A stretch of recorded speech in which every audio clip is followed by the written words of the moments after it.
Sir మాది పార్వతీపురం, మన్యం జిల్లా. మా మేనకోడలు లలిత సార్. లలిత మాది చాలా పేద కుటుంబం సార్. తన గోల్ ఏమో డాక్టర్ సార్. బట్ మేము మనకంత స్తోమత లేదు, మేము చదివించలేమని చెప్తే తను 2 రోజులు మాతో మాట్లాడడం మానేసింది సార్. అల్లికి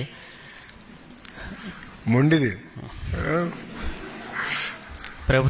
ప్రభుత్వం తరపున సహాయ సహకారాలు అందించి తన ఫర్దర్ స్టడీకి సహాయ సహకారాలు అందించాలని కోరుతున్నాను సార్. నేను కూడా డిఎస్సి యాస్పిరెంట్ని sir. Eagerly waiting sir DSC. రాజకీయంగా నేను చేయాల్సినంత చేశాను. ఈరోజే వచ్చేటప్పుడు మాట్లాడా సార్తో, విజయ్ సార్తో మేము మాట్లాడాము. డేట్స్ త్వరలో వస్తుంది, అంటే ఇంకొక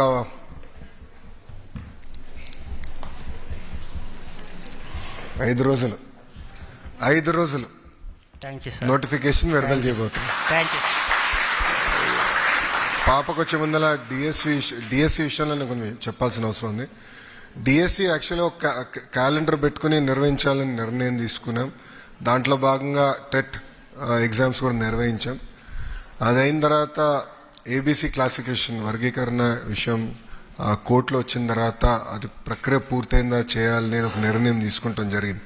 దానివల్ల డిలే అయింది తప్ప ప్రభుత్వానికి డిఎస్సి నిర్వహించాలని చిత్తశుద్ధి ఉంది. 5 రోజుల్లో నోటిఫికేషన్ ఇచ్చే బాధ్యత మన ప్రభుత్వం తీసుకుంటుంది. ఈరోజు రిపోర్ట్ కూడా ఎస్సీ కమిషన్ నుంచి తిరిగి వచ్చింది. ఈరోజు క్యాబినెట్ ఆమోదం తెలిపింది.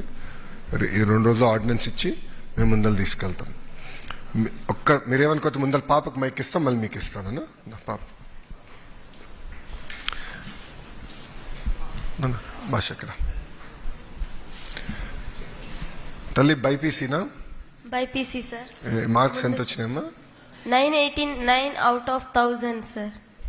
అందరు చప్పట్లు కొట్టండి మరి. Serious good.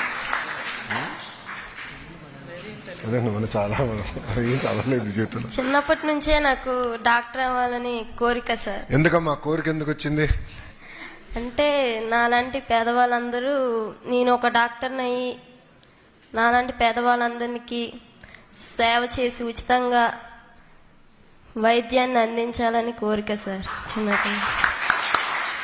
సో ఇప్పుడు నీట్ కోచింగ్ అందజేయాలి, నీట్ కోచింగ్ కి సపోర్ట్ చేయాలి, అంతే కదా? సపోర్ట్ చేయాలి. 100% మిమ్మల్ని సపోర్ట్ చేసే బాధ్యత మేము తీసుకుంటాం. ఇక్కడ ఇంకా కొంతమంది ఉన్నారు నీట్ ఆస్పిరెంట్. సో మీ మధ్యలోనే మంచి పోటీ ఉంటుంది అనుకుంటా. ఇప్పుడు మిమ్మల్ని అందరూ ఒక స్పెషల్ బ్యాచ్ తయారు చేయొచ్చు నీట్ కోచింగ్ కి. వీల్ డెఫినెట్లీ డూ దట్ అమ్మా. ఎందుకంటే సపోర్ట్ చేసే బాధ్యత మేము తీసుకుంటాం. మేమందరం కూడా ఒకసారి మిగతా ఐఎస్ఎల్తో అదేవిధంగా రాజకీయ నాయకులతో మేము మాట్లాడి ఒక మాటలు చెప్పాలంటే P4 కింద బాబు గారు కూడా, గౌరవ ముఖ్యమంత్రి చంద్రబాబు నాయుడు గారు కోరేది కేవలం డబ్బులు ఇస్తాం కాదు.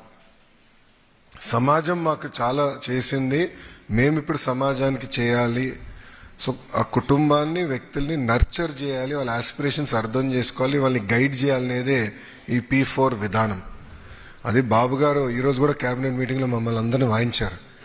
అభివృద్ధి కార్యక్రమాలు ఎటుగా జరుగుతాయి, పెట్టుబడులు వస్తాయి, కానీ అన్ని అనుసంధానం చేసి శాశ్వతంగా పేదరికం నుంచి బయటికి రావాలంటే అది ఏం చేయాలి? గైడెన్స్ కావాలి. అది చాలా కీలకమైంది. ఇప్పుడు మా ఫ్యామిలీలో స్టాన్ఫర్డ్ MBAకి వెళ్ళి మొదటి వ్యక్తిని నేను. నా తర్వాత నాకు అర్థమైంది, ఓహో ఇది ఎట్లా క్రాక్ చేయాలి, స్టాన్ఫర్డ్కి ఎట్లా అప్లై చేస్తే వర్కౌట్ అవుతుంది నాకు అర్థమైంది. నాకు ఎక్స్పోజర్ వచ్చింది. బ్రహ్మని వెళ్ళింది, దాని తర్వాత భరత్ వెళ్ళాడు. సో అదేంటంటే ఎక్స్పోజర్. సో నాకు కూడా ఇప్పుడు 10 మంది వచ్చాను, నేను అప్లై చేయాలనుకుంటున్నాను, నేను గైడ్ చేయగలుగుతున్నా.